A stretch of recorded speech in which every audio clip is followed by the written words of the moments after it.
এক ব্যক্তি ছিল যে সব সময় নামাজকে হালকা করে দেখত।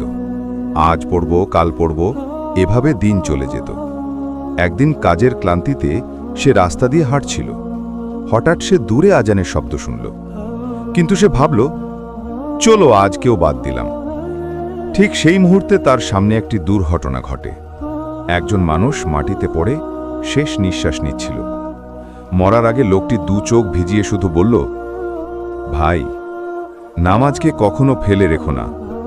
আজ আমার সময় শেষ, কিন্তু তোমার এখনো সুযোগ আছে। এই কথা শুনে সে শিউরে উঠল, তার হৃদয় কেঁপে উঠল। সেই দিন থেকে সে ঠিক করল, আজান হলো তো নামাজ, আর কোনো বিলম্ব নয়। শিক্ষণীয় বিষয়, জীবন খুবই অনিশ্চিত। মৃত্যু কখন আসবে কেউ জানে না। তাই নামাজকে পরে নয়, এখনই অগ্রাধিকার দাও। আল্লাহ ডাকলে